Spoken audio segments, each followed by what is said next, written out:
My life's been nothing short of a roller coaster, but whose isn't, right? Born to a dad who had to play both roles after my mom decided motherhood wasn't her gig, I grew up quick, learned tough, and got myself through college without much fuss. Dad was the real MVP, working odd jobs, making sure I had what I needed, and keeping me on the straight and narrow. After college, I packed up my life and moved to the city for a job that sounded way fancier than it was, manager at a car company. It was there, in the thick of engine oil and sales targets, that my path took a turn I never saw coming. The night I met Daniel, I was out with some work friends, blowing off steam at some dive bar that had more character than cleanliness. He walked in like he owned the place, and maybe in a way, he did, charming the socks off anyone within a 2-foot radius. Our eyes locked, and that was that. Fate, if you believe in that sort of thing. "Hey," he said, sliding up next to me at the bar. His smile was easy, his confidence infectious. "Hey yourself," I shot back, trying to match his vibe, but feeling my cheeks heat up. "Smooth, Erica, real smooth. What's a girl like you doing in a dump like this?" His tone was teasing, his grin wide. "Living the dream, clearly," I replied, rolling my eyes, but unable to keep the smirk off my face. "And you? Lost on your way to a GQ photo shoot?" He laughed, a sound that warmed me from the inside out. "Something like that. I'm Daniel, by the way." "Erica." Shaking his hand felt like sealing some unspoken deal. Little did I know. We talked for hours that night, about everything and nothing. The more we chatted, the more I realized Daniel was more than just a pretty face. He was smart, funny, and had a kind of sincerity that was hard to come by. When he asked for my number, I didn't think twice. Our whirlwind romance kicked off from there. Dates turned into weekends together, and before we knew it, 2 years had flown by. Daniel popped the question on a chilly evening in December, right in the middle of the street, with snow gently falling around us. It was so cliché, so unexpected, and so perfectly us. "Marry me, Erica. I'm a better man with you by my side," he said, his breath fogging in the cold air. I was speechless, a rare state for me. "Are you out of your mind? It's freezing, and you choose now to ask?" I teased, even as tears prickled at the corners of my eyes. "Would you have me any other way?" He grinned, dropping to one knee right there on the icy sidewalk. "In your dreams, Daniel. Of course, I'll marry you." And just like that, our new beginning started. After the whole Neon Snow proposal scene, life with Daniel took on a new kind of normal. We were in that love bubble where even the burnt toast felt like a sign of our quirky domestic bliss. But as with any couple, the real world wasn't about to let us float too high without a reality check. "Erica, we've been trying for a while now. Maybe we should see a doctor, just to check everything's alright," Daniel said one evening, his voice laced with a concern he tried to mask with a casual shrug. I paused, the reality of our situation sinking in. "Yeah, I guess it wouldn't hurt. I just thought it would have happened by now, My voice trailed off, a mix of disappointment and worry creeping in. The tests were a blur of clinical words and sympathetic smiles.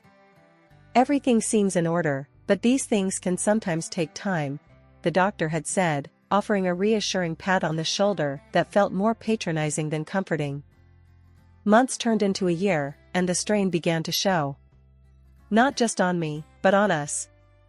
Daniel was trying to be supportive, but the disappointment each month was a heavy silence we both carried. One night, after yet another negative test, Daniel found me on the couch, staring blankly at the TV, not really seeing anything. "Hey," he said softly, sitting down beside me and taking my hand. "Talk to me, Erica." I sighed, the weight of our struggles pressing down on me. "What if it never happens, Daniel? What if we can't have a baby?" Daniel squeezed my hand, his eyes meeting mine with a fierceness I hadn't expected. "Then we'll figure it out. Together. We always do." But I refused to believe that. "We're going to have a family, Erica, no matter what it takes." His words were a lifeline, pulling me back from the edge of despair. I love you, Daniel. I just hate seeing you disappointed. Disappointed? Erica, the only disappointment is seeing you this upset. We're in this together, remember? Screw everything else. And then, when we least expected it, the impossible happened. I was late, but not in the way I'd grown accustomed to each month, with a sinking heart. This time, hope flickered to life, cautious and fragile. Daniel, I called out, holding the pregnancy test in shaky hands. Can you come here? He appeared in the doorway, his expression a mix of curiosity and concern. What's up? I held out the test to him, the positive sign glaring back at us in bold defiance of all the months of heartache. We're going to have a baby, I whispered, disbelief and joy mingling in my voice. Daniel's reaction was immediate and overwhelming. He scooped me up in his arms, spinning me around as he laughed, a sound so pure and full of happiness it brought tears to my eyes. I told you, Erica. I told you we'd make it happen. His voice was triumphant, his hold on me tight and reassuring. That night, we celebrated, just the two of us, talking about the future, our dreams for our child, and how we couldn't wait to meet the little person who had already changed our lives. Quitting my job wasn't an easy decision, but Daniel was pretty adamant about it. Babe, we need you focusing on the little one. We'll manage. I'll take care of everything else, he'd said, his tone leaving little room for argument. I knew he meant well, wanting to provide for us and ease my burden, but the reality of my days, filled with sickness and exhaustion, was far from what I'd imagined. Mornings were the worst. I'd wake up, run to the bathroom, and barely make it back to bed before the exhaustion hit me like a truck. It wasn't just the nausea, my whole body felt like it was rebelling against me, swelling up and aching in places I didn't even know could ache. Daniel, can you grab me some crackers? I'd call out weakly, hoping to stave off another wave of nausea. But more often than not, Daniel was already out the door, his second job eating up all his time. The few times he was home, I could barely keep my eyes open, let alone maintain a conversation. You're always sleeping, he'd snap, his patience wearing thin. Don't you care about anything else anymore? His words stung, adding guilt to the cocktail of discomfort I was already dealing with. I'm trying, I'd whisper back, tears welling up in my eyes. You think I enjoy this? Our arguments became more frequent, each one leaving a bitter taste and widening the gap between us. The joy of expecting our first child was overshadowed by the strain it put on our relationship. Daniel's late nights and my physical woes had us living like strangers under the same roof. One night, as I lay on the couch, too tired and sore to move to the bed, Daniel came home later than usual. The sound of the door slamming jolted me awake, my heart racing. Another long night? I asked, my voice hoarse from disuse. What do you think? He retorted, his voice sharp with exhaustion. Someone's gotta pay for all this, he added, gesturing vaguely around our small apartment. I bit my lip, holding back the tears. I miss you, Daniel. We hardly talk anymore. He sighed, running a hand through his hair, a gesture I knew meant he was stressed. Erica, I'm doing the best I can here. I don't know what you want from me. I want us back, I said softly, the loneliness in my voice echoing in the silence that followed. With Daniel working all hours and me trying to prep for our baby girl's arrival, things were tense.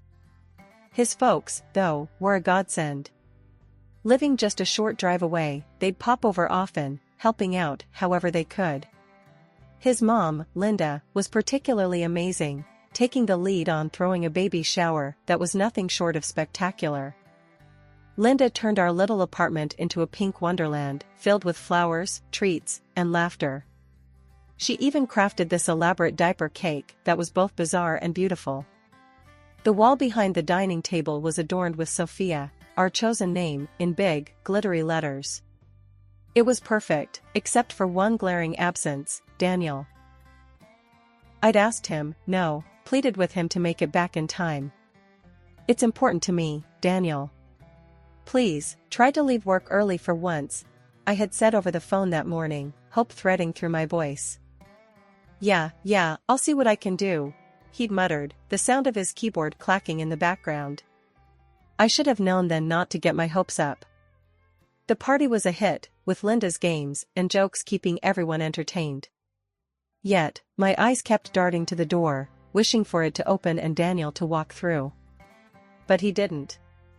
Not until long after the last guest had left, long after the laughter had died down. He stormed in at 11 p.m., the joy of the day evaporating the second I saw his face, contorted in anger. What the hell happened here? He barked, staring at the mess of decorations and leftover food. I was on the sofa, feet swollen, emotions frayed. It was the baby shower, Daniel. Your mom and we organized it together. And you couldn't clean up? What's with that stupid name on the wall? Is that supposed to stay there? His words were like daggers, each one slicing through the happiness I had felt just hours before. Tears spilled over, my voice a whisper among sobs. It's our daughter's name, Daniel. Your mother put it up. I thought you'd be here. He scoffed, his anger unyielding. I was working, Erica. Something you'd know nothing about anymore. With that, he stormed off to the bedroom, leaving me alone, drowning in a sea of pink and tears. The next morning was as if the night before had never happened. Daniel left for work without a word, the tension thick enough to cut with a knife. I sat there, in the aftermath of what was supposed to be a celebration, feeling more alone than ever. Linda came by later, her face falling as she took in the scene and my red-rimmed eyes. He didn't make it, did he? It wasn't a question. It was an acknowledgement of a painful truth. I shook my head, unable to find the words. She sighed, her disappointment in her son palpable. I'll talk to him, Erica. This isn't right. But I knew deep down that no amount of talking would fix what was broken. Daniel had drifted so far from us, from me, that I wasn't sure he could find his way back. The day our daughter, Sophia, came into the world, it was just me and the buzz of my phone. I texted Daniel right after she was born, a simple message bursting with the biggest news.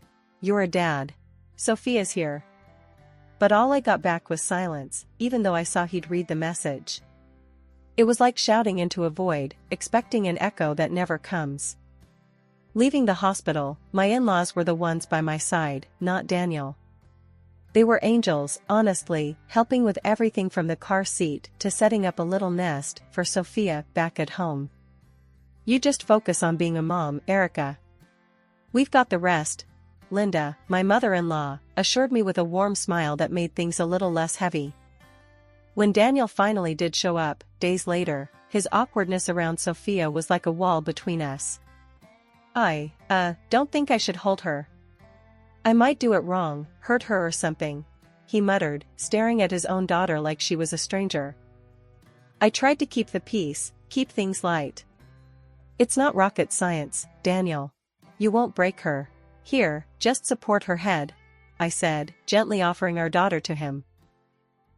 But he just backed away, shaking his head. Nah, better not. I'm all thumbs, remember? His attempt at a joke fell flat, leaving a sour taste. It was clear it wasn't just clumsiness holding him back, he didn't want to hold her, be near her. Things didn't get better. Nights were the hardest. Sophia, like any newborn, kept us up at all hours. But instead of pulling together, Daniel pulled away. One night, after a particularly rough round of crying, he announced, I can't do this. I need sleep for work. I'll be in the spare room. Just like that, then? You're bailing on us? I couldn't hide the bitterness in my voice, holding Sophia close, feeling more alone than ever. It's not like that, Erica. I need to function, alright? And with that, he left our room, the gap between us growing wider with every step he took away. Days turned into weeks, and Daniel's visits to our bedroom became less and less frequent, until they stopped altogether. Our conversations were brief, functional, avoiding the elephant in the room, his absence, his detachment, and the growing distance between us not just as parents, but as a couple. One evening, I tried again, hoping to bridge the gap for Sophia's sake. "She's changing every day, Daniel. Doesn't that mean anything to you?" I asked, hoping for something, anything, that showed he cared. He looked tired, worn down, but there was a flicker of something in his eyes when he glanced at Sophia. "Of course, it does, Erica. I'm just not cut out for the baby stage, I guess." "It's not a stage, Daniel. It's our life now," I replied, feeling the weight of our new reality pressing down on us both. Life with a newborn was no joke. Sophia was an angel by day, but turned into a party animal by night, crying and fussing till the sun came up. I was running on empty, looking more like a walking ghost than a new mom. Self-care was a distant memory, and all I dreamt about was sleep. One evening, as the clock ticked past our usual dinner time, I realized I hadn't even thought about cooking. Daniel came home, tired and hungry, to find the kitchen empty and me, half asleep with Sophia in my arms. "What's this? Where's dinner?" he barked, his voice echoing off the walls, filled with frustration. I blinked back, tears, exhaustion making it hard to form a coherent response. I didn't get to it. Sophia was up all night, and what? You're home all day, Erica. How hard can it be to throw something together?" His outburst cut deep, each word a reminder of how far we'd drifted from each other.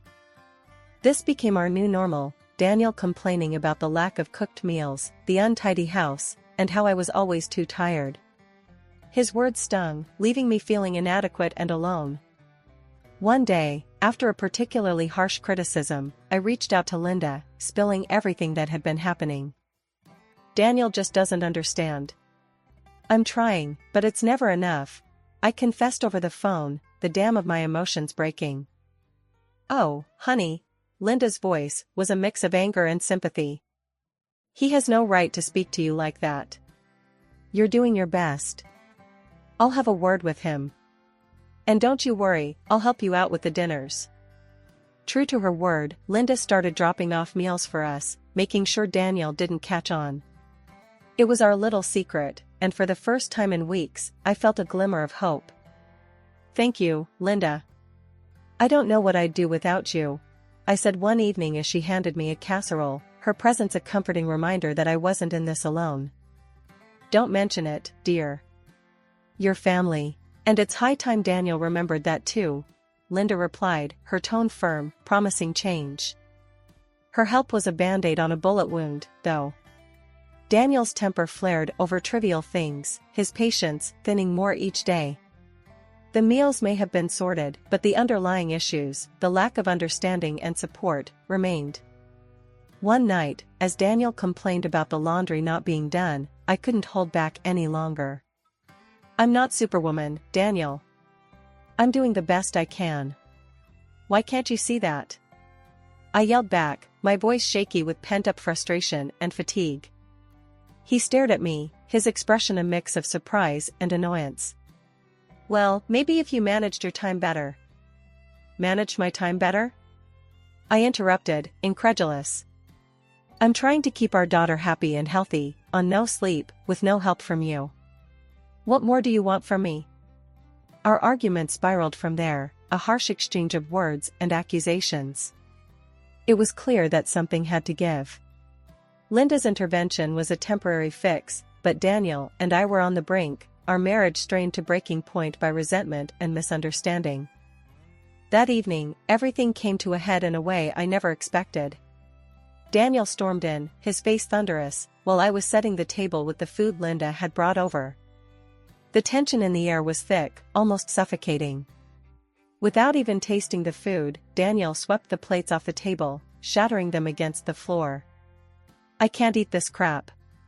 It's tasteless," he yelled, his anger palpable. I stood there, stunned into silence, my heart pounding in my chest. Before I could muster a response, Linda emerged from Sophia's room, having heard the commotion. "What on earth is going on here? Why did you dump my food on the floor?" she demanded, her eyes darting between the mess on the floor and her son's furious face. Daniel, caught off guard by his mother's sudden appearance, stammered. I thought. Erica made this. It's awful.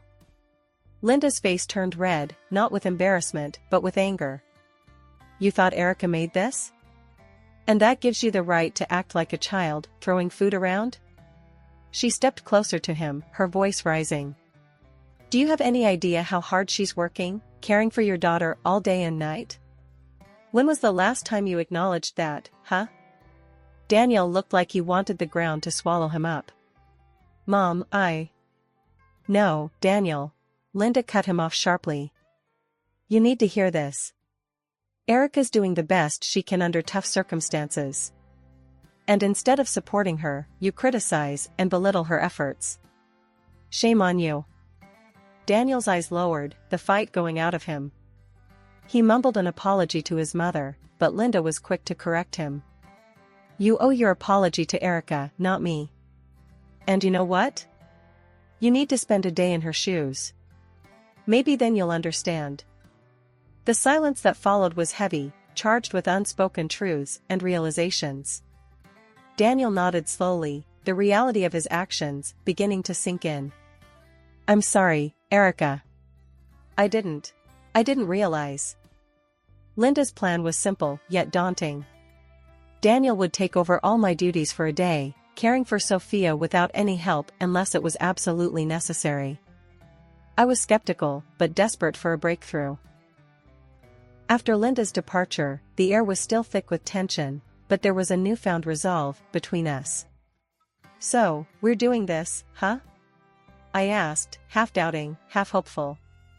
You're going to take a crack at my day today? Daniel nodded, the weight of his recent realizations evident in his posture. Yeah, I need to see for myself. How hard can it be, right? There was a hint of his old, cocky humor, but it was laced with apprehension. Okay, but you're on your own, remember? I'm just a call away, but only if you really need it. I reminded him, laying out Sophia's schedule, her feeds, her naps, everything on paper. Spending the day with Linda was a breath of fresh air, literally and figuratively.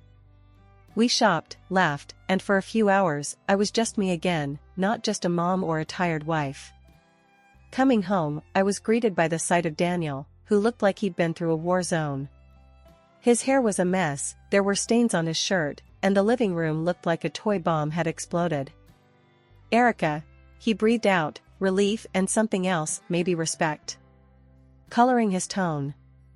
He wrapped me in an exhausted embrace. I'm sorry. For everything. This was the hardest day of my life. I couldn't help but laugh, the tension of the past weeks melting away. Oh, really? And here I thought it was just me not managing my time well. I teased, but gently, seeing the genuine remorse in his eyes. He kissed my hands, an act so tender it made my heart swell.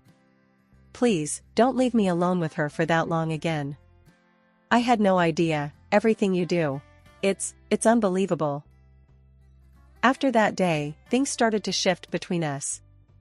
It was like we finally found our rhythm again, understanding and appreciating each other in ways we'd forgotten.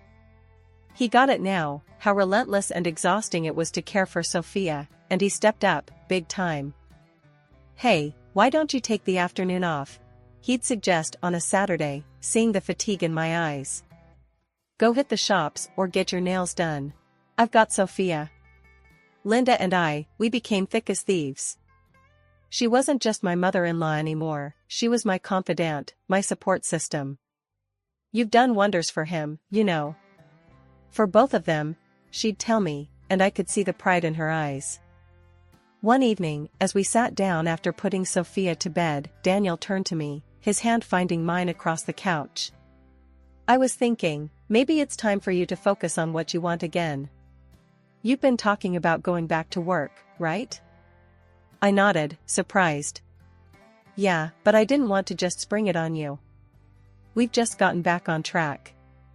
He squeezed my hand, his smile reassuring. We're a team, remember? I've seen how much you've sacrificed, how hard you've worked to keep our little world spinning. It's my turn to support you now.